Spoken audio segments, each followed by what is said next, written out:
जय श्री कृष्णा दोस्तों। आज प्रकाशिकी का जो टॉपिक, ऑप्टिक्स का जो टॉपिक अपना चल रहा है, उसकी 2 वीडियो इससे पहले अपन अपलोड कर चुके हैं और तीसरा जो भाग है वो उसकी चर्चा हम आज करेंगे। तो दोस्तों, तीसरा जो पार्ट है प्रकाशिकी का या ऑप्टिक्स का, इसमें हम बात करेंगे प्रकाश के पूर्ण आंतरिक परावर्तन को लेकर के, इसके अलावा प्रकीर्णन को लेकर के और इंद्रधनुष, इसके यानी कि वर्ण विक्षेपण की जो घटना है उनकी उदाहरण किस प्रकार से हैं, कैसे वहां से प्रश्न आते हैं, उन सब की चर्चा यहाँ पर करेंगे। तो ये टॉपिक प्रकाशिकी का एक महत्वपूर्ण टॉपिक है। तो करते हैं स्टार्ट इसको। सबसे पहले हम ये देखेंगे कि पूर्ण आंतरिक परावर्तन क्या है। तो यहां पर लिख लेते हैं अपन पूर्ण आंतरिक परावर्तन। आंतरिक परावर्तन यानी कंप्लीट रिफ्लेक्शन ऑफ लाइट, इसको बोल सकते हैं। पूर्ण आंतरिक परावर्तन जो है, इसमें को लेकर के कई सवाल आ जाते हैं। जैसे एक सवाल पूछा गया कि हीरे का चमकना उदाहरण है। ऑप्शन 1 दे दिया विवर्तन, ऑप्शन 2 दे दिया व्यतिकरण, ऑप्शन 3 दिया परावर्तन और एक ऑप्शन आपको दे दिया पूर्ण आंतरिक परावर्तन। क्या दिया? पूर्ण आंतरिक परावर्तन। तो इस प्रकार के प्रश्नों को करने के लिए हम पढ़ेंगे पूर्ण आंतरिक परावर्तन को। होता क्या है, हमने अपवर्तन में यह पढ़ा कि जब प्रकाश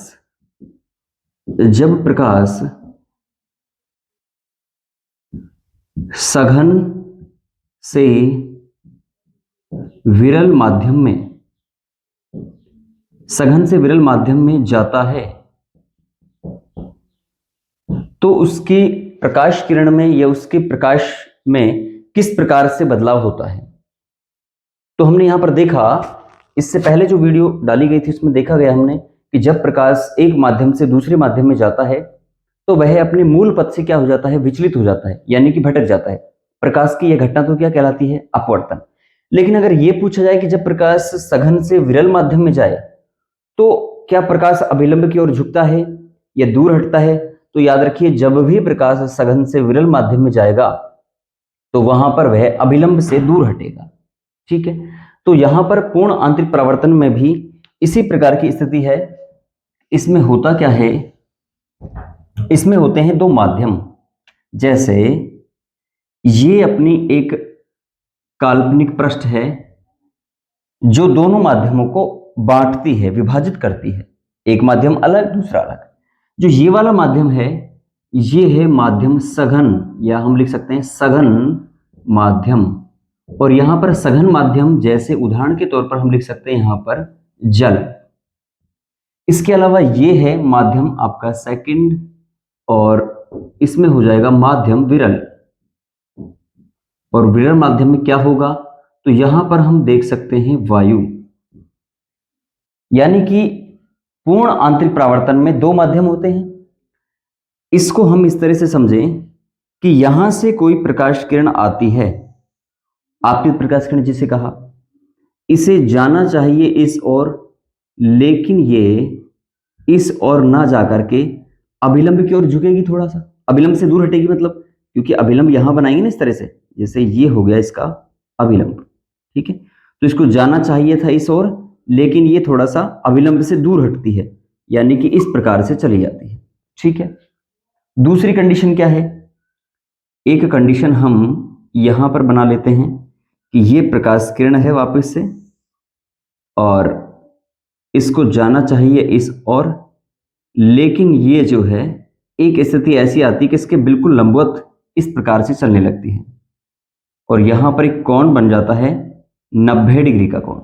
ठीक है, एक स्थिति क्या है, एक एंगल प्रकाश का ये भी बन सकता है कि प्रकाश किरण इस तरह से आने के बाद जैसे ही वो सघन माध्यम से विरल माध्यम में जाए तो वहां पर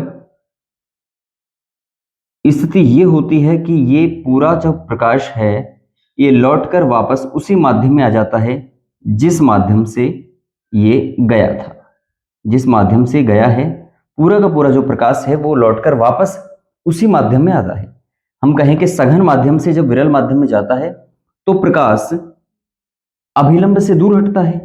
एक स्थिति ऐसी आती है कि आपतन कोण का जो मान है वह क्रांतिक कोण से अधिक हो जाता है और प्रकाश की ये घटना ही कहलाती है क्या? पूर्ण आंतरिक परावर्तन। तो आप ये स्थिति है इसमें, इसको नाम दिया कोण IC या इसको नाम दिया क्रांतिक कोण। क्या नाम दिया? क्रांतिक कोण। याद रखिए क्रांतिक कोण सघन माध्यम में बनता है और उस स्थिति में बनता है जब प्रकाश सघन से विरल माध्यम में जाता है।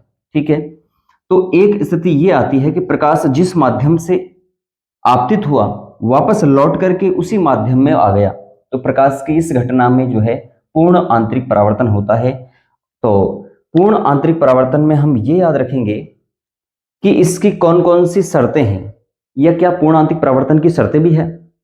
तो यहां से एक प्रश्न तो यही आ गया कि बताइए निम्न में से पूर्ण आंतरिक परावर्तन की क्या शर्तें हैं। तो हम यहां पर दो शर्तें लिखेंगे पूर्ण आंतरिक परावर्तन की। एक शर्त तो क्या है, इसको यहां लिख देते अपन। एक शर्त तो क्या है, शर्त नंबर फर्स्ट, एक शर्त तो यह है कि जब प्रकाश सघन से विरल माध्यम में जाए, सघन से विरल माध्यम में जाए, यानी कि पहली शर्त यह है कि प्रकाश को सघन से विरल माध्यम में जाना होगा तभी पूर्ण आंतरिक परावर्तन होगा। कहां से कहां जाना होगा? सघन से विरल माध्यम में। सघन का मतलब समझ गए, जिसमें अणु परमाणु ज्यादा हो। विरल का मतलब इसमें अणु परमाणु कम हो। जैसे हम बात करें कांच और जल में सघन विरल कौन है? कांच हो गया सघन, जल हो गया विरल। ठीक है, वायु और निर्वात में सघन कौन है? वायु। निर्वात क्या है? विरल। निर्वात का मतलब जहां पर कोई माध्यम नहीं हो, ना ठोस हो, ना गैस हो, ना द्रव हो, उसे बोलते हैं निर्वात। खालीपन, स्पेस। तो जब प्रकाश सघन से विरल माध्यम में जाए तो एक तो यह है पूर्ण आंतरिक परावर्तन की शर्त। दूसरी शर्त क्या है इसके अलावा? शर्त नंबर 2 यहां लिखेंगे अपन। और दूसरी शर्त इसकी यह है कि प्रकाश इस स्थिति में जो आपतन कोण का मान है, आपतन कोण का मान क्रांतिक कोण से अधिक हो। क्रांतिक कोण से अधिक हो, वेरी इंपॉर्टेंट, अधिक हो।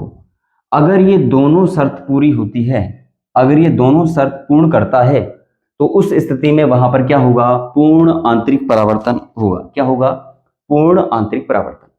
कौन कौन सी? जब प्रकाश सघन से विरल माध्यम में जाए, तो हम देख रहे हैं कि यहां पर माध्यम कैसा है? सघन है, जल है, और यहां पर कैसा है? विरल है, यानी कि वायु है। तो प्रकाश सघन से और विरल में जाता है, पहली शर्त कंप्लीट। सेकंड शर्त क्या है? आपतन कोण का मान क्रांतिक कोण से अधिक हो। आपतन कोण का मतलब होता है जब प्रकाश आपतित होता है, जहां से प्रकाश आता है उस किरण के द्वारा जो कोण बनता है उसे बोलते हैं हम आपतन कोण। आप कहेंगे क्रांतिक कोण क्या है? क्रांतिक कोण का मतलब हुआ कि वह कोण, सघन माध्यम में बना वह कोण जिसके लिए विरल माध्यम में कोण का जो मान है वो 90 डिग्री हो, तो सघन माध्यम में बना ऐसा कोण कहलाता है क्या? क्रांतिक कोण। और हर पदार्थ का जो क्रांतिक कोण है वो अलग होता है। जैसे डायमंड का अलग है, जल का अलग है, बर्फ का अलग है। तो क्रांतिक कोण पर ये डिपेंड करता है कि उसमें प्रकाश जो है किस तरह से आता है, वो क्रांतिक कोण पर डिपेंड करता है। ठीक है, तो ये दो शर्त आप अच्छे से समझ लीजिए। पहली शर्त सघन से विरल में जाए और दूसरी शर्त आपतन कोण का मान क्रांतिक कोण से अधिक हो। ठीक है, तो उस स्थिति में प्रकाश का पूर्ण आंतरिक परावर्तन होगा। वापस से समझिए इसको, बहुत इंपॉर्टेंट है कि जब प्रकाश सघन से विरल माध्यम में जाता है तो हमें पता है प्रकाश की जो किरणें हैं उसे जाना चाहिए इस और इस तरह से, लेकिन वो ऐसे ना जा करके, और हमें पता है अभिलंब से दूर हटती है, और दूर हटते हटते एक स्थिति ऐसी आती है, देखो यहां से स्टार्ट करते हैं, यहां पर इतनी, यहां पर इतना हटा, एक स्थिति ऐसी आती है कि प्रकाश वापस लौटकर उसी माध्यम में आ जाता है। तो प्रकाश की यह घटना जिसमें प्रकाश पूरा का पूरा लौटकर वापस उसी माध्यम में आ जाता है और सघन से विरल माध्यम में जाए तब होता है, इसके अलावा आपतन कोण का मान क्रांतिक कोण से अधिक हो तो उस स्थिति में हम कहते हैं पूर्ण आंतरिक परावर्तन होगा, कंप्लीट रिफ्लेक्शन ऑफ लाइट होगा। कहां पर? इस स्थिति में। ठीक है, तो ये हो गई इसकी दो शर्त। एक बार अपन इसका स्क्रीनशॉट ले लेते हैं और फिर हम आगे बढ़ते हैं इसको लेकर के कि किस तरह से पूर्ण आंतरिक परावर्तन के बाकी जो प्रश्न है या जो उदाहरण है वो कैसे दिए जाते हैं। तो देखिए इसमें पूर्ण आंतरिक परावर्तन में जो उदाहरण है यहां पर लिख लेते हैं उदाहरण पूर्ण आंतरिक परावर्तन के उदाहरण। और सबसे ज्यादा जो प्रश्न आए हैं अभी तक जो देखे हैं वो उदाहरणों से प्रश्न आए हैं, लेकिन संभावना है कि यहां से भी प्रश्न पूछा जा सकता है आपसे कि बताओ निम्न में से पूर्ण आंतरिक परावर्तन के लिए कौन सी शर्तों का होना आवश्यक है। तो ये हम बात बता देंगे। उदाहरण में सबसे पहला उदाहरण, अभी जो प्रश्न हम चर्चा कर रहे थे इससे पहले, हीरे का चमकना। हीरे का चमकना, ये जो उदाहरण है एक हीरे का चमकना, ये कम से कम 4 से 5 बार अलग अलग एग्जामों में आया हुआ है। तो याद रखिए हीरे का चमकना पूर्ण आंतरिक परावर्तन के कारण होता है। जब हीरे को अपन किम्बरलाइट पत्थर से निकालते हैं तो किम्बरलाइट पत्थर के रूप में वो होता है, तो ऐसा नहीं कि हीरा चमकता हो वहां से कि आपने हीरा निकाला और वहां से बहुत तेजी से चमक रहा हो, ऐसा नहीं है। हीरे की जो चमक होती है वो उसकी कटिंग के आधार पर होती है। आपने नाम सुना होगा ना कि हीरे की परख तो जोहरी करता है। कौन करता है? जोहरी। और जोहरी कौन होता है? जो हीरे के बारे में जानकारी रखता है, जो उसकी कटिंग करता है, जो उसकी पहचान करता है। तो हीरे को जो है काटा जाता है उस हिसाब से, उस कोण से जिसमें क्रांतिक कोण का मान जो है आपतन कोण का मान क्रांतिक कोण से अधिक हो, उस एंगल से उसको काटा जाता है। तो हीरे की जो वैल्यू है या हीरे की जो कॉस्ट है वो डिपेंड करती है उसकी कटिंग पर, उसकी शुद्धता पर और उसके रंग पर, यानी शुद्धता में रंगा जाएगा वैसे, उस पर डिपेंड करती है। और हीरे के वजन पर, कितना वजन है? 3 चीजों पर, हीरे की शुद्धता, हीरे का वजन और हीरे की जो है कटिंग, इन तीनों पर हीरे का जो है कॉस्ट, उसका चार्ज क्या होगा, उसकी कीमत क्या होगी, वो डिपेंड करती है। ठीक है, तो हीरे का चमकने से कारण है। हीरे के बारे में एक बात और, हीरे को काटने के लिए हीरे का उपयोग करते हैं। किसका? जिस प्रकार से कहते हैं ना कि विष जहर जहर को काटता है, ठीक वैसे ही हीरा भी हीरे को काटता है। और हीरे के बारे में ये याद रखिए कि जब हीरे को हम निकालते हैं किम्बरलाइट पत्थर के रूप में तो वो हमें उस रूप में प्राप्त नहीं होता, बाद में उसकी कटिंग की जाती है जोहरी के द्वारा। तो उसमें जब प्रकाश जाता है तो पूरा का पूरा प्रकाश वापस लौट के आ जाता है और वो उस बाहर के प्रकाश के कारण ही चमकता है। ऐसा नहीं कि हीरे के अंदर से अपना कोई प्रकाश रहता हो स्वयं का कोई, बल्कि बाहर के प्रकाश का जो है कंप्लीट रिफ्लेक्शन वो हो जाता है वहां पर, इसलिए आपको वो चमकीला दिखाई देता है। ऐसा लगता है कि उसमें से कुछ लाइटें निकल रही हो। ठीक है, तो ये है हीरे के बारे में, किसके कारण से होता है? पूर्ण आंतरिक परावर्तन। सेकंड देखिए, अपन देखते हैं बल्ब है, ट्यूबलाइट है या परख नली या कोई कांच आदि का चमकना, ये जो चमकती है वो चमकती है पूर्ण आंतरिक परावर्तन के कारण। आप कहेंगे भाई बल्ब और ये तो लाइट के कारण चमकते हैं, तो यहां पर हम लिखेंगे टूटे बल्ब, ट्यूबलाइट, परख नली, कांच आदि का चमकना। कई बार आपने देखा होगा कि जैसे ये कोई ग्लास है, ग्लास से बना हुआ कोई पात्र है और ये आपको यहाँ पर टूटा हुआ नजर आता है यहाँ से, इस तरह से। तो ये जो पार्ट है ना इसका, वो चमकीला नजर आता है, अत्यधिक कुछ शाइनिंग से करता है। तो ये किसके कारण करता है? पूर्ण आंतरिक परावर्तन के कारण। यह बल्ब है कोई, और वो बल्ब भी आपको कैसा नजर आ रहा है? चमकीला, यहां से टूटा हुआ। तो वहां पर भी पूर्ण आंतरिक परावर्तन के कारण ऐसा होता है। और देखिए इसके अलावा एक महत्वपूर्ण घटना है जो काफी बार पूछ ली जाती है, मृग मरीचिका की घटना। मृग मरीचिका की घटना, ये भी पूर्ण आंतरिक परावर्तन पर होता है। देखो मृग मरीचिका क्या है? मृग का मतलब होता है हिरण, मरीचिका या इसे मृग तृष्णा भी बोल देते हैं। मृग तृष्णा, मृग तृष्णा, तृष्णा यानी प्यास, प्यासा। होता यह है शुष्क क्षेत्र में गर्मियों के दिनों में मृग जो है वो क्या करता है? पानी की तलाश करता है। उसे पूर्ण आंतरिक परावर्तन के कारण जो है सामने किसी सड़क पर या किसी स्थान पर उसको ऐसा आभास होता है जैसे पानी भरा हुआ, रेगिस्तान में उसे ऐसा आभास होता है जैसे पानी भरा हुआ। जैसे ही वो मृग आगे जाता है तो चूंकि कोण का जो मान, एंगल का जो मान है वो चेंज हो जाता है, तो आगे जाने पर वो पानी उसे और आगे दिखाई देता है। और इस प्रकार से ये प्रक्रिया चलती रहती है। वो जैसे जैसे आगे जाता है कोण का मान वैसे वैसे बढ़ता जाता है। अंत में मृग जो है प्यासा मर जाता है, लेकिन उसे पानी नहीं मिलता। क्यों नहीं मिलता? क्योंकि पानी हो तो मिले ना, वहां तो क्या है, पूर्ण आंतरिक परावर्तन के कारण एक भ्रम है एक तरह से केवल। ठीक है, तो मृग मरीचिका की या मृग तृष्णा की जो घटना है वो भी कैसी है, पूर्ण आंतरिक परावर्तन पर आधारित है। या इसी को हम इस रूप में लें कि सड़क पर पानी भरे होने का आभास होना, सड़क पर पानी भरे होने का आभास। आपने कभी देखा होगा, विशेषकर ये गर्मियों में होता है। गर्मियों में आपने देखा होगा कि आप किसी सड़क आदि पर जा रहे हैं और तीव्र गर्मी है। उस स्थिति में वहां पर आपको ऐसा लगेगा कि आपसे कुछ मीटर दूर जो है सड़क पर पानी भरा हो। जैसे ही आप वहां जाते हैं तो वो पानी फिर आपको और दूर दिखाई देने लगता है। यानी कि वहां पर भी आपको एक भ्रम पैदा होता है पानी भरे होने का, जो कि किस पर आधारित है, पूर्ण आंतरिक परावर्तन पर आधारित है।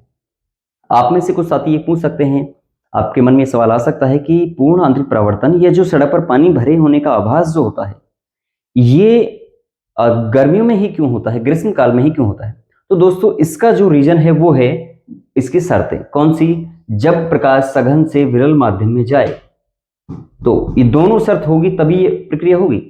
तो इसमें क्या होता है, गर्मियों में ज्यादा टेम्परेचर के कारण जो नीचे की वायु है वो गर्म होकर के ऊपर उठ जाती है।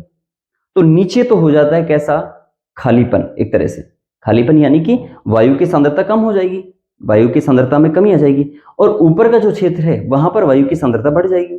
तो प्रकाश जब ऊपर से नीचे की ओर आएगा तो ऊपर माध्यम कैसा हो गया, सघन, क्योंकि वायु की उपस्थिति ज्यादा है ना वहां पर, क्योंकि जो वायु है गर्म होकर ऊपर उठ गई, तो ऊपर माध्यम हो गया सघन, नीचे माध्यम हो गया विरल। तो प्रकाश जब सघन से विरल माध्यम में जाता है तो स्थिति कौन सी होती है, पूर्ण आंतरिक परावर्तन। इसलिए ये जो प्रक्रिया है वो गर्मियों में देखने को ज्यादा मिलती है। ठीक है, अब इसके अलावा और कौन से उदाहरण है? एक हमने देखा जिसे बोलते हैं प्रकाशिक तार तंतु। एक उपकरण होता है प्रकाशिक तार तंतु। प्रकाशिक तार तंतु जो है का कार्य करना। आप कहेंगे प्रकाशिक तार तंतु क्या है?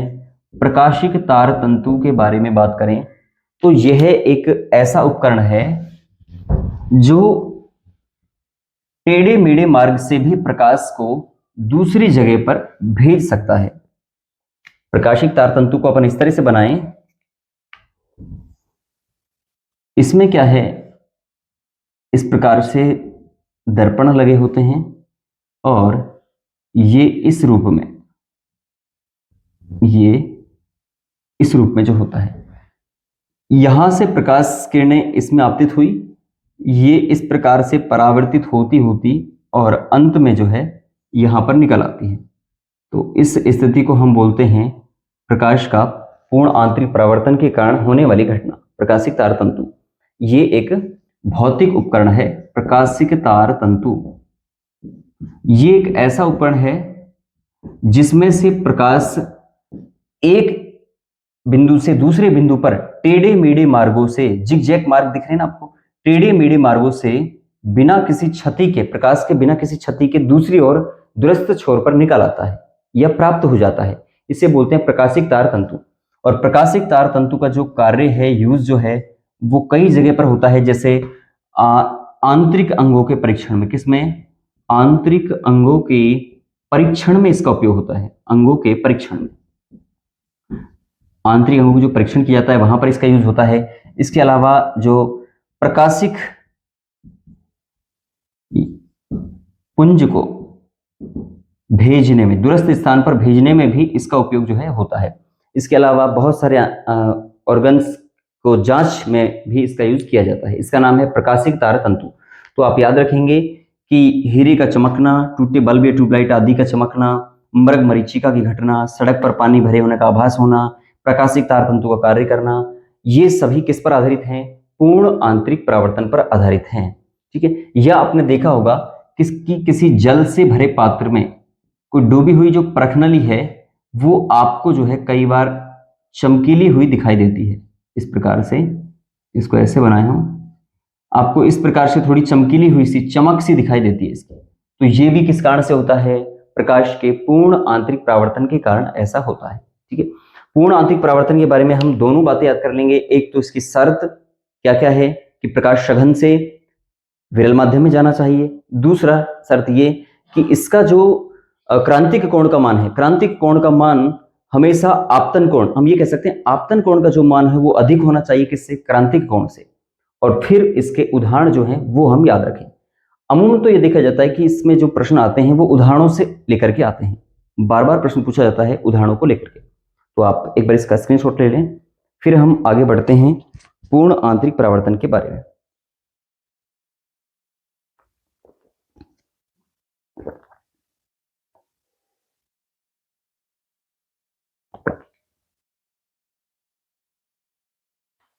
हो गया। अब प्रकाश की नेक्स्ट जो परिघटना है उसकी चर्चा हम कर लेते हैं।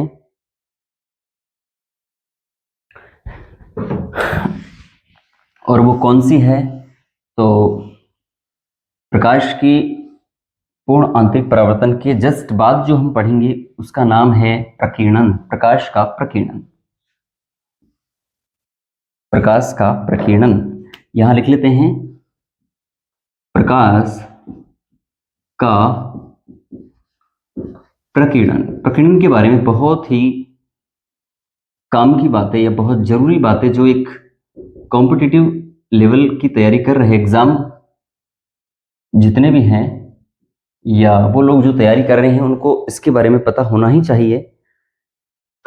प्रकाश का प्रकीर्णन क्या है दोस्तों? इसको ऐसे समझिए कि ये है हमारा सूर्यदेव, सन। ठीक है, जहां से हमें जो है लगातार इस प्रकार से प्रकाश हमें मिलता रहता है। ठीक है, और ये इसके बाद ये है हमारी यहां मान लेते हैं ये है हमारी क्या? पृथ्वी। क्या है ये? पृथ्वी।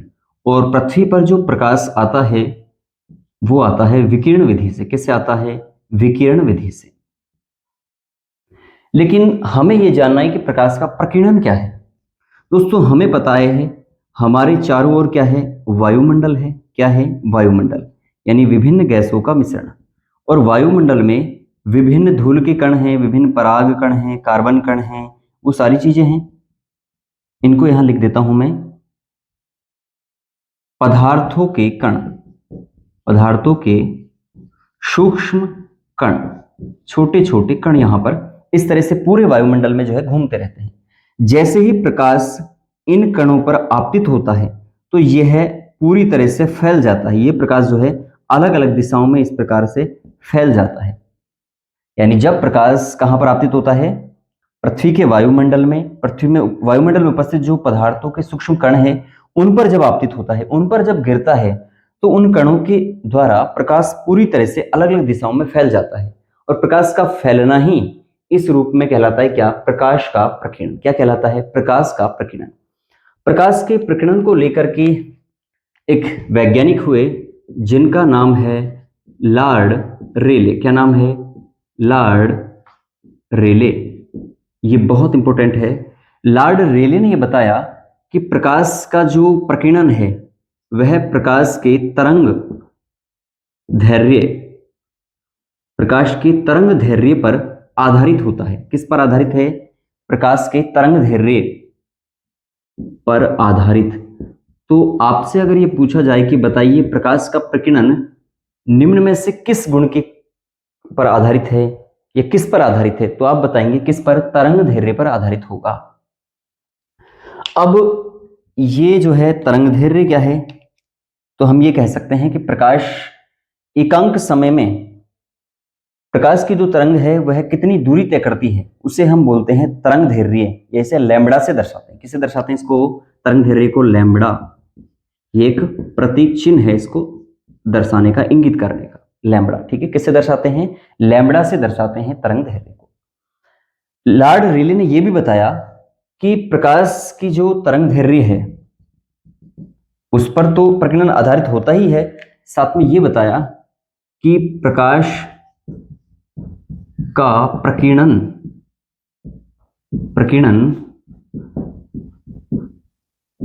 तरंगदैर्घ्य के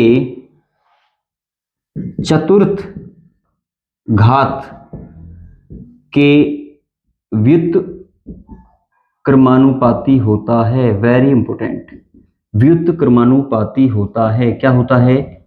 व्युत्क्रमानुपाती होता है। ये बताया लॉर्ड रेले ने तरंगदैर्घ्य को लेकर के। महत्वपूर्ण जो बात है वो ये बताई कि प्रकाश का प्रकीर्णन तरंगदैर्घ्य के चतुर्थ घात के व्युत्क्रमानुपाती होता है।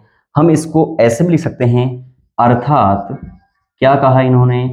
इन्होंने ये कहा कि जो तरंगदैर्घ्य, जो प्रकाश का प्रकीर्णन है, जो प्रकीर्णन बराबर हो सकता है 1/λ⁴। क्या होता है? 1/λ⁴।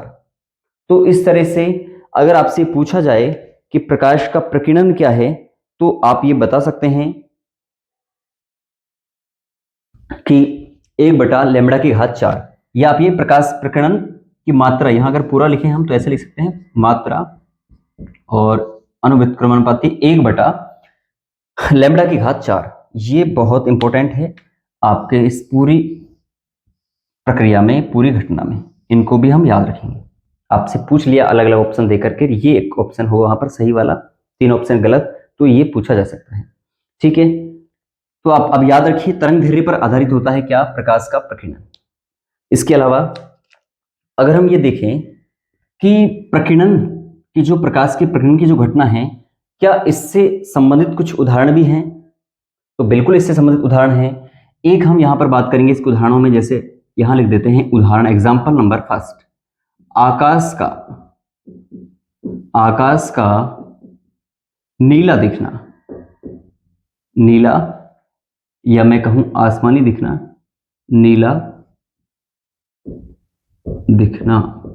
ठीक है, आसमानी लिखे हैं आप, आसमानी दिखना। ठीक है, प्रकाश का आसमानी दिखना। और लेकिन आकाश कैसा हो तब? साफ या स्वच्छ आकाश का नीला दिखना। किस घटना के कारण होता है? प्रकाश के प्रकीर्णन के कारण ऐसा होता है। इसके अलावा आपने देखा होगा कि जब सूर्योदय होता है, सूर्योदय व अस्त के समय, सूर्यास्त के समय सूर्य कैसा दिखता है? सूर्य का लाल दिखना, सूर्य का लाल दिखना। तो सूर्योदय और सूर्यास्त के समय सूर्य का लाल दिखना जो है वो भी किसके कारण आधारित है? प्रकाश के प्रकीर्णन के ऊपर। लेकिन अगर आपसे ये पूछा जाए कि सूर्य उदय के समय सूर्य का चपटा दिखाई देना, तो फिर आ जाएगा प्रकाश का अपवर्तन। ठीक है, यह सूर्य का पहले ही दिखाई दे जाना और बाद तक भी दिखना, वो भी आएगा अपवर्तन। लेकिन सूर्य उदय व सूर्यास्त के समय सूर्य का लाल दिखना किसका आ जाएगा? प्रकीर्णन का उदाहरण होगा, है ना। तीसरा उदाहरण देखें हम, स्वच्छ जल, स्वच्छ जल का नीला दिखना। कैसा दिखना? नीला दिखना। आपने देखा होगा साफ और जो गहरा पानी होता है वो हमें नीले कलर का दिखता है, तो वहां पर भी कौन सी घटना होती है? प्रकाश के प्रकीर्णन की घटना के कारण ऐसा होता है। तो ये इसके उदाहरण हो गए, और ये जो है लॉर्ड रेले ने जो बताया वो। इसमें एक बात और याद रखिए आपको, हम अगर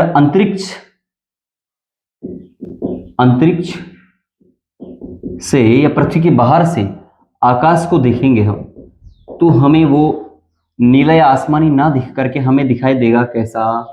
काला दिखाई देगा।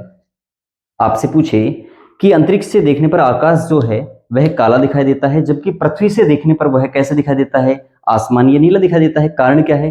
कारण यह है कि जब हम पृथ्वी से देखते हैं तो पृथ्वी पर क्या है? प्रकाश का प्रकीर्णन होता है। क्यों? क्योंकि यहाँ माध्यम है, कणों की उपस्थिति है, जिससे प्रकाश टकरा करके जो है प्रकाश किरणें पूरी दिशाओं में फैल जाता है। लेकिन अगर हम बात करें अंतरिक्ष से, तो स्पेस में किसी भी प्रकार से क्या नहीं है? माध्यम नहीं है, वहां पर गैस नहीं है, वहां पर कणों की, पदार्थों की उपस्थिति नहीं है, इसलिए वहां पर प्रकाश के प्रकीर्णन की घटना नहीं होती, जिसके कारण हमें अंतरिक्ष से देखने पर आकाश कैसे दिखाई देता है? काला दिखाई देता है बजाय नीले के। ठीक है, ये हो गया इसमें।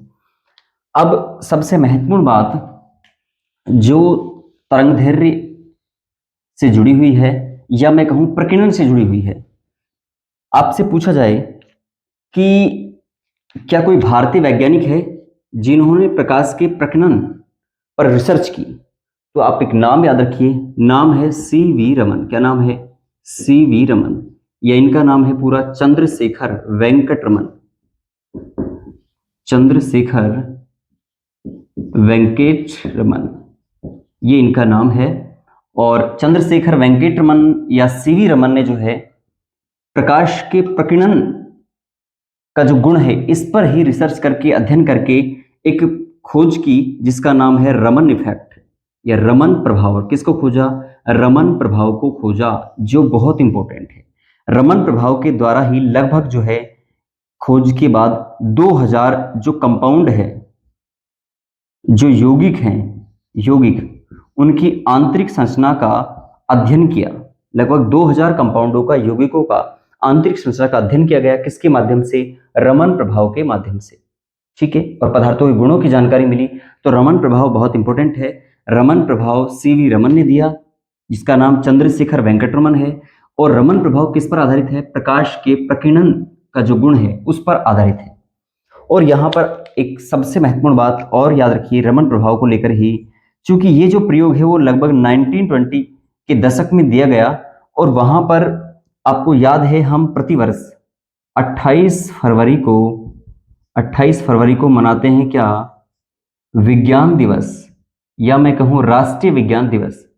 तो राष्ट्रीय विज्ञान दिवस जो अपन मनाते हैं वो भी मनाते हैं किस कारण से? क्योंकि रमन प्रभाव खोजा गया था। 1920 से लेकर के 30 तक इस पर रिसर्च चली, तो 1930 में नोबेल प्राइज मिला 28 फरवरी 1930। इसलिए जो है प्रतिवर्ष इनके सम्मान में राष्ट्रीय विज्ञान दिवस जो है 28 फरवरी को मनाया जाता है। तो ये भी किससे जुड़ा हुआ है? प्रकाश के प्रकीर्णन से जुड़ा हुआ है। किससे? प्रकाश के प्रकीर्णन से जुड़ा हुआ है। एक बार आप इसका स्क्रीनशॉट ले लें, फिर इसी से जुड़ी हुई कुछ चीजें और हम यहां पर चर्चा करेंगे।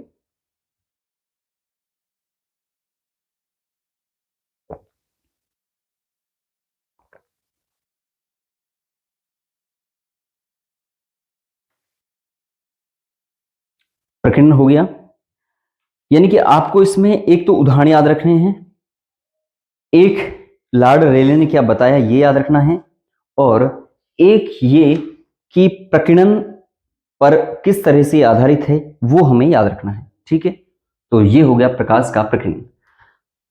अब दोस्तों आगे हम बढ़ते हैं और इसी से जुड़ी हुई एक चीज चर्चा हम यहां कर लेते हैं, ठीक यहां पर, ताकि ये भी जो है काम आती रहें चीजें।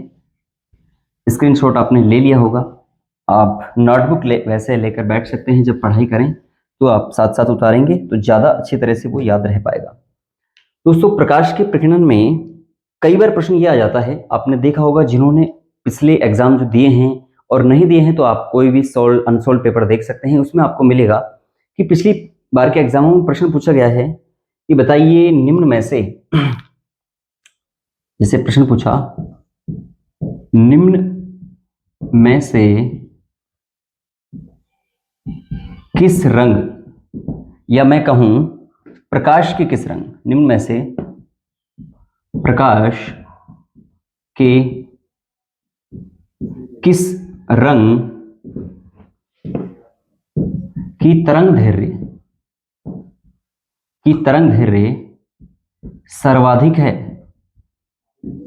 सर्वाधिक है। और ऑप्शन क्या दे दिया? सबसे पहले दे दिया लाल रंग, सेकंड दे दिया हरा, तीसरा दे दिया काला, और एक आपसे दे दिया यहां पर श्वेत रंग। तो बताइए सबसे ज्यादा जो प्रकाश का तरंगदैर्घ्य जो है वो किस रंग की है? लाल, हरे, काले या श्वेत की? तो इनकी चर्चा हम, इस प्रकार के प्रश्नों की चर्चा हम करेंगे।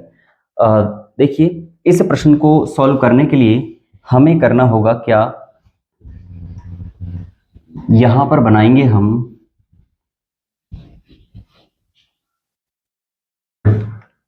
प्रकाश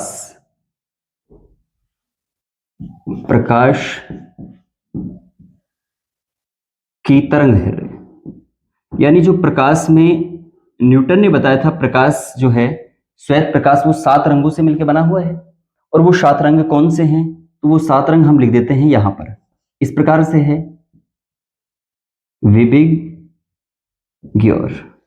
ठीक है। 7 हो गए, 3, 6 और 1, 7। और इनका नाम आपको पता ही होगा, वोयलेट है, इंडिगो जामुनी या आसमानी, ब्लू है नीला, ग्रीन है, येलो है, ऑरेंज है और क्या है रेड है। ये प्रकाश के 7 रंग हैं।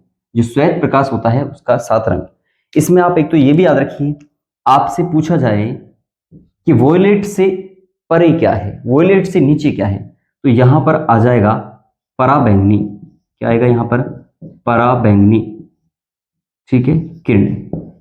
और आपसे पूछा जाए कि रेड से परे क्या है, लाल से परे क्या है, तो यहां पर आ जाएगा अवरक्त किरणें, या यहां पर इंफ्रारेड, इंफ्रारेड, ठीक है, ये हम लिखेंगे।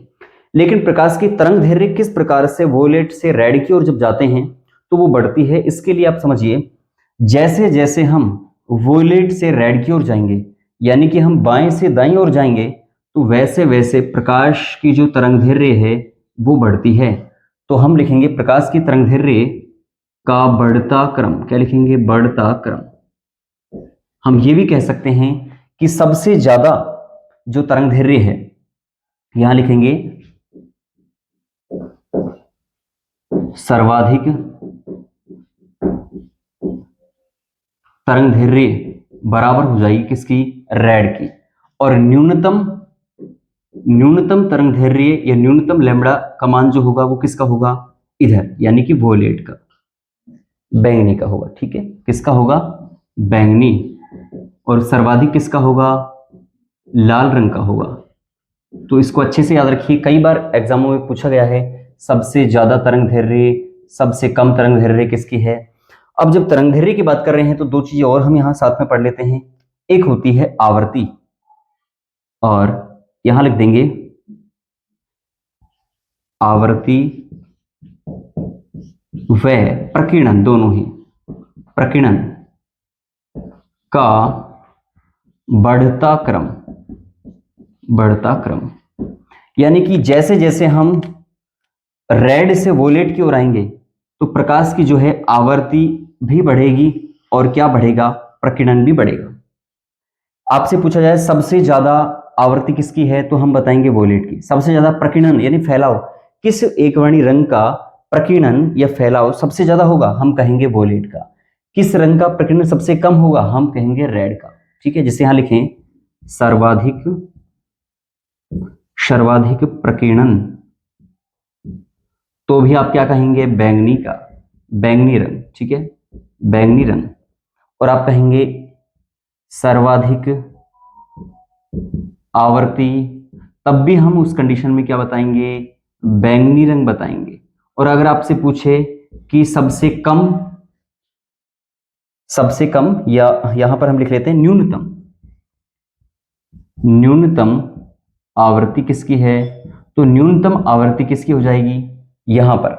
तो आ जाएगी रेड, लाल रंग की हो जाएगी। तो याद रखिए अच्छी तरह से ये तीनों चारों पॉइंट। सबसे ज्यादा तरंग दैर्घ्य रेड की होगी, यानी जैसे जैसे हम वोयलेट से रेड की ओर जाएंगे तो तरंग दैर्घ्य बढ़ेगी, तरंग दैर्घ्य का मान बढ़ेगा।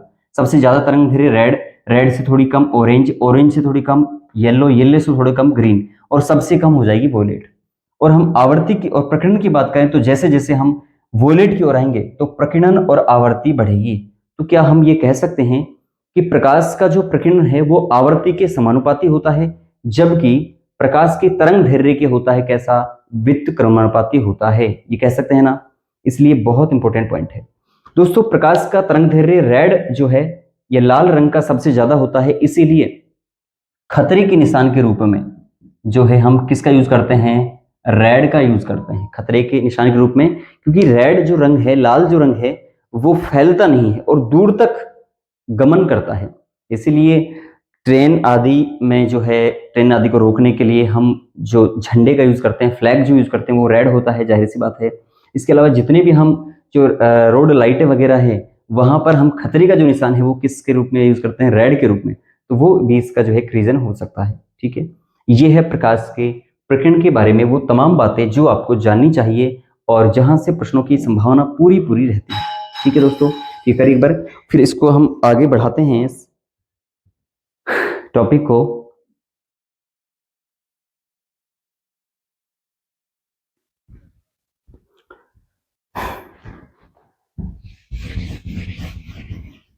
इस टॉपिक में लगभग वो सभी चीजें आ जाएंगी जो हमें प्रकाशिकी से पढ़नी ही चाहिए और यहाँ से प्रश्न आते ही हैं, वो सारी चीजें इसमें क्लियर हो जाएंगी आपको, है ना। तो यहां पर देखिए हेडिंग डाल देते हैं हम, प्रकाश का वर्ण विक्षेपण। प्रकाश का वर्ण विक्षेपण। वर्ण विक्षेपण। वर्ण विक्षेपण को लेकर कई बार सवाल पूछ लेते हैं, तो यहां पर सबसे पहले ये याद रखेंगे प्रकाश का वर्ण विक्षेपण क्या है। दोस्तों, आपने 10वीं 8वीं 11वीं 12वीं क्लास में एक प्रयोग किया होगा। इस प्रकार की संरचना, कांच का एक त्रिभुजाकार टुकड़ा आपने देखा होगा, जिसे नाम देते हैं प्रिज्म। क्या नाम देते हैं? प्रिज्म नाम देते हैं, प्रिज्म। ठीक है। जब हम किसी साधारण प्रकाश किरण को किसी प्रिज्म से गुजारते हैं तो वह इस प्रकार से 7 रंगों में बढ़ जाता है। प्रकाश जो है इस प्रकार से 7 रंगों में बढ़ जाता है। ठीक है, 1 2 3 4 5 6 7, इस प्रकार से ये 7 रंगों में बढ़ जाता है। तो ये जो 7 रंग हैं, ये कौन से होंगे? पहले तो वही वाले जो अभी हमने पढ़े थे, विबिग्योर, यानी विबिग्योर के रूप में आपको 7 रंगों की एक पट्टिका प्राप्त होती है, जिसे आप बोलते हैं क्या? स्पेक्ट्रम। क्या बोलते हैं इसे? स्पेक्ट्रम। यानी वर्ण विक्षेपण होने पर प्रिज्म से जो प्रकाश प्राप्त होता है, वहां पर एक 7 रंगों की पट्टिका हमें मिलती है, जिसे आप क्या बोलते हैं? स्पेक्ट्रम बोलते हैं। और ये क्या है? इसका नाम है आपतित प्रकाश। आपतित प्रकाश। इसके अलावा कैसा प्रकाश है? तो यह है श्वेत प्रकाश। श्वेत प्रकाश। ठीक है, या हम लिखें सूर्य का श्वेत प्रकाश। क्योंकि अगर आप किसी लाइट से, किसी ट्यूबलाइट से, किसी मोमबत्ती के आगे प्रिज्म लगाएं और फिर आप करना चाहें कि मैं यहाँ पर जो है प्रकाश का वर्ण विक्षेपण करता हूँ या प्रकाश को 7 रंगों में बांटता हूँ, तो वो दोस्तों संभव नहीं है। कारण क्या है? कारण यह है कि ये जो प्रकाश है, जो सूर्य का श्वेत प्रकाश है, उसकी तरंगदैर्घ्य ज्यादा होती है, शक्तिशाली होता है, जो आराम से इसको विभेदित कर देता है, भेद जाता है और यहाँ पर एक पट्टिका प्राप्त हो जाती है। लेकिन मोमबत्ती, किसी कैंडल या किसी लालटेन के आगे ऐसा नहीं होगा, क्योंकि उसके प्रकाश जो है बहुत ही मंद प्रकाश के रूप में आता है। आपसे यह भी पूछा जा सकता है कि ये जो घटना है वर्ण विक्षेपण की, इस घटना में प्रकाश की कौन सी विशेष घटना होती है जिसके कारण ये पूरी प्रक्रिया होती है? तो आप कहेंगे अपवर्तन के कारण। या आपसे पूछा जाए कि जब प्रकाश, सूर्य का श्वेत प्रकाश या आपतित प्रकाश जब किसी प्रिज्म पर आपतित होता है, तो उसके बाद दूसरी ओर जो आपको प्रकाश किरणें प्राप्त होती हैं एक वर्णी अलग अलग रंगों की, वह क्या कहलाती है? और ऑप्शन दे, अपवर्तित, परावर्तित, आपतित, विवर्तित। तो आप कहेंगे इनका नाम है क्या? अपवर्तित प्रकाश किरण। क्या नाम है? अपवर्तित प्रकाश किरण। क्यों अपवर्तित? क्यों परावर्तित क्यों नहीं? क्योंकि यहां पर परावर्तन थोड़ी ना हो रहा है। परावर्तन होता तो प्रकाश टकरा करके वापस चला जाता, लेकिन यहां पर क्या है? अपवर्तन होता है। जब प्रकाश एक माध्यम से दूसरे माध्यम में जाता है तो अपने मूल पथ से क्या हो जाता है? भटक जाता है, विचलित हो जाता है। प्रकाश की ये घटना ही कहलाती है क्या? अपवर्तन। तो यहां पर अपवर्तन होता है। दूसरा, एक वैज्ञानिक हुआ जिनका नाम है न्यूटन, या सर आइजैक न्यूटन। इन्होंने प्रकाश के बारे में यह बताया कि प्रकाश का जो वर्ण विक्षेपण होता है, वर्ण विक्षेपण में प्रकाश अलग अलग कोणों से जो विक्षेपित होता है, यह बताया था न्यूटन ने कि प्रकाश अलग अलग कोणों से यहां पर विक्षेपित होता है। ठीक है, ये हम याद रखेंगे। और इसी से जुड़ा हुआ एक और टॉपिक जिसका नाम है इंद्रधनुष, यहां हम लिख देंगे इंद्रधनुष। इंद्रधनुष, रेनबो जिसको बोलते हैं। इंद्रधनुष को लेकर भी सवाल कई बार पूछ लेते हैं कि बताओ इंद्रधनुष की जो घटना है वो क्या है और किस प्रकार से होती है। इंद्रधनुष में सबसे पहले आपने देखा होगा कि बारिश के तुरंत बाद, वर्षा के तुरंत बाद जो है, आपको सूर्य की दिशा के विपरीत दिशा में एक 7 रंगों की पट्टिका से, एक बड़ी सी पट्टिका आपको दिखाई देती है, जिसे हम बहुत ही चाव से देखते हैं, बहुत ही शौक से उसे देखते हैं, और उसे हम नाम देते हैं इंद्र का धनुष, या हम उसे इंद्रधनुष नाम देते हैं। ठीक है, जो इस बात का प्रतीक है कि शायद इंद्र जो है अभी प्रश्न हैं या रुष्ट हैं, इस तरह से हम उसको लेते हैं। लेकिन अगर साइंस के लिहाज से इसे देखें हम, तो हम ये कहें कि इंद्रधनुष एक प्रकाश की एक भौतिक परिघटना है। और इसमें क्या होता है कि जब बारिश की जो बूंदें हैं वो वायुमंडल में अटकी होती है, लटकी रहती हैं, तो वहां पर जब प्रकाश आपतित होता है तो वहां प्रकाश की विभिन्न घटनाएं घटित होती है और उससे एक 7 रंगों की पट्टिका बन जाती है। जिस प्रकार से ये पट्टिका बनी, उसमें मुख्य जो प्रोसेस होता है वो होता है प्रकाश का वर्ण विक्षेपण का, और वहां पर आपको इंद्रधनुष दिखाई देने लगता है। तो सबसे पहले तो ये लिखेंगे, इंद्रधनुष बनने में उत्तरदायी घटनाएं। इंद्रधनुष बनने में उत्तरदायी घटनाएं। कितनी ही बार ये पूछा गया है कि बताइए निम्न में से इंद्रधनुष के लिए कौन कौन सी परिघटनाएं उत्तरदायी हैं। सबसे पहले हम बताएंगे यहां पर क्या है, वर्ण विक्षेपण है। तो क्या है, वर्ण विक्षेपण, जो अभी हमने देखा प्रकाश का 7 रंगों में बढ़ जाना, वर्ण विक्षेपण। इसके अलावा इसमें होता है परावर्तन, परावर्तन भी होता है। और क्या होता है, इसमें होता है पूर्ण आंतरिक परावर्तन। क्या होता है, पूर्ण आंतरिक परावर्तन, आंतरिक परावर्तन, कंप्लीट रिफ्लेक्शन ऑफ लाइट।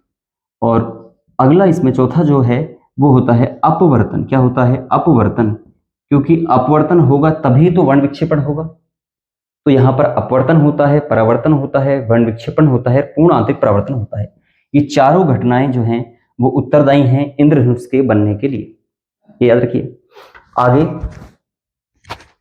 ये जो प्रकाश का जो इंद्रधनुष का बनना है, आपने देखा होगा ये हमेशा सूर्य की विपरीत दिशा में बनता है। विपरीत दिशा में, सूर्य की विपरीत दिशा का मतलब क्या है, इसका मतलब यह है कि अगर सुबह का समय है तो इंद्रधनुष हमेशा बनेगा कहां पर, क्योंकि सुबह कहां होता है, पूर्व में, तो इंद्रधनुष कहां बनेगा, पश्चिम में। और अगर शाम का समय है तो इंद्रधनुष हमेशा कहां पर बनेगा, पूर्व में बनेगा। इस तरह से यह सूर्य की विपरीत दिशा में बनता है, ये हम याद रखेंगे, ठीक है। कहां पर बनता है, सूर्य के विपरीत दिशा में बनता है। अब इंद्रधनुष को लेकर के, क्या इंद्रधनुष भी अलग अलग प्रकार के होते हैं, क्या इंद्रधनुष को भी हम बांट सकते हैं अलग अलग टाइपों में। तो इंद्रधनुष के प्रकार 2 तरह से हो सकते हैं, और आपने एक प्रकार के अलावा दूसरा भी देखा हो शायद। एक इंद्रधनुष होता है जिसे हम बोलते हैं प्राथमिक इंद्रधनुष, प्राइमरी रेनबो, प्राथमिक इंद्रधनुष। हमें जो दिखाई देता है इंद्र, इसको ठीक तरह से लिखें, प्राथमिक इंद्रधनुष, इंद्रधनुष, इंद्र का धनुष, ठीक है, ये हो गया। और सेकंड कौन सा है, यहां पर लिख लेते हैं द्वितीयक इंद्रधनुष, सेकेंडरी रेनबो, द्वितीयक इंद्रधनुष। एक तो कमेंट करके आप ये बताइए कि किस किसने जो है द्वितीयक इंद्रधनुष देखा है या किस किसने प्राथमिक इंद्रधनुष देखा है। अब हम यहां पर ये चर्चा करेंगे प्राथमिक और इंद्रधनुष में क्या अंतर होता है। दोस्तों, जो इंद्रधनुष बनता है इस प्रकार से, हमें नॉर्मली सामान्यतः बारिश के तुरंत बाद जो है सूर्य के विपरीत दिशा में वो देखा जाता है कि सामान्यतः कौन सा होता है, प्राइमरी इंद्रधनुष होता है। कौन सा, प्राइमरी। लेकिन प्राइमरी के बाद ठीक ऊपर एक और इंद्रधनुष बनता है जो होता है कौन सा, सेकेंडरी होता है, द्वितीयक इंद्रधनुष होता है। तो आपसे पूछा जाए कि बताओ द्वितीयक इंद्रधनुष कहां बनता है, तो आप कहेंगे प्राथमिक इंद्रधनुष के ठीक ऊपर जो है वो बनता है द्वितीयक इंद्रधनुष, यहां पर बनता है यानी, ठीक है। और इसमें क्या क्या याद रखना चाहिए, प्राथमिक इंद्रधनुष में जो रंगों का क्रम है वो कौन सा होता है, वही होता है जो हमने अभी लिखा है वहां पर वर्ण विक्षेपण में, विबिग्योर, ठीक है, ये होता है विबिग्योर। यानी सबसे बाहर कौन सा रंग होता है, तो आप कहेंगे लाल रंग, रेड। और सबसे नीचे कौन सा रंग होता है, या सबसे अंदर कौन सा रंग होता है, तो आप कहेंगे वोलेट। आपसे पूछा जाए कि प्राथमिक इंद्रधनुष में सबसे बाहर की ओर कौन सा रंग है, आप बताएंगे क्या है, रेड है। या प्राथमिक इंद्रधनुष में सबसे नीचे की ओर कौन सा रंग है, आप बताएंगे कौन सा है, वोलेट है। और आपसे पूछे मध्य में कौन सा है, तो मध्य में हमेशा होगा कौन सा, मध्य में हमेशा होगा हरा रंग होगा, चाहे प्राथमिक हो चाहे सेकेंडरी, कोई बदलाव नहीं होगा, ठीक है, इस तरह से। अगर आपसे ये पूछे कि द्वितीयक में कौन सा है, तो द्वितीयक में ठीक इसका विपरीत हो जाएगा, यानी हम यहां पर इसको लिख दें विबिग्योर, यानी कि सबसे नीचे, प्राथमिक का ठीक उल्टा विपरीत हो जाएगा द्वितीयक वाला। सबसे अंदर जो है, सबसे मतलब बाहर की तरफ, बाहर कौन सा हो जाएगा, वोलेट हो जाएगा, मध्य में कौन सा हो जाएगा, ग्रीन हो जाएगा, और सबसे अंदर या नीचे की ओर, नीचे जो है वो कौन सा हो जाएगा, तो सबसे नीचे हो जाएगा रेड। यानी प्राथमिक इंद्रधनुष में जो रंगों का क्रम होगा ठीक उसका विपरीत हो जाएगा द्वितीयक इंद्रधनुष में रंगों का क्रम। ये हम इसमें याद रखें, ठीक है यहां तक। अब आपसे ये पूछे कि प्राथमिक इंद्रधनुष में जो परावर्तन की घटनाएं हैं, परावर्तन या परावर्तन की तो एक बार ही होगी, लेकिन इसमें दो चीजें, इसमें अपवर्तन दोनों में कितनी बार होता है, तो प्राथमिक में अपवर्तन होता है 2 बार और द्वितीयक में भी अपवर्तन होता है कितनी बार, यहां पर अपवर्तन होता है 2 बार, ठीक है, दोनों में। लेकिन अगर यहां पर देखें पूर्ण आंतरिक परावर्तन कितनी बार होता है, पूर्ण आंतरिक परावर्तन, ये पूछा गया है पिछली बार के रीट के एग्जाम में ही। तो पूर्ण आंतरिक परावर्तन जो है इसमें होता है 1 बार और इसमें होता है 2 बार पूर्ण आंतरिक परावर्तन, पूर्ण आंतरिक परावर्तन, आंतरिक परावर्तन, ठीक है। ये इन दोनों में हम याद रखेंगे। आपसे पूछा जाएगा प्राथमिक इंद्रधनुष में पूर्ण आंतरिक परावर्तन की घटना कितनी बार होती है, 1 बार, द्वितीयक में कितनी बार होती है, 2 बार, प्राथमिक में अपवर्तन कितनी बार, 2 बार, द्वितीयक में अपवर्तन 2 बार, ठीक है। और एक सबसे जरूरी बात, आपसे कहे कि प्राथमिक और द्वितीयक में दोनों में अधिक स्पष्ट कौन सा ईंधन दिखाई देगा, तो ये देगा स्पष्ट, कौन सा वाला, प्राथमिक वाला आपको स्पष्ट दिखाई देगा, ठीक है। और कैसा दिखाई देगा, चमकीला दिखाई देगा, स्पष्ट दिखाई देगा, चमकीला दिखाई देगा। जबकि ये कैसे दिखाई देगा, द्वितीयक वाला आपको अस्पष्ट दिखाई देगा और कैसा दिखाई देगा, धुंधला दिखाई देगा।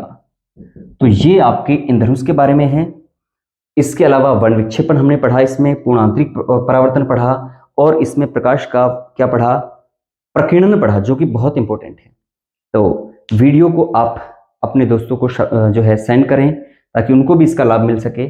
और ज़्यादा से ज़्यादा वीडियो आपको किस प्रकार से लगी, कैसी लगी, वो अगर आपको अच्छी लगी तो उसको लाइक और सब्सक्राइब कर दें हम दोस्त।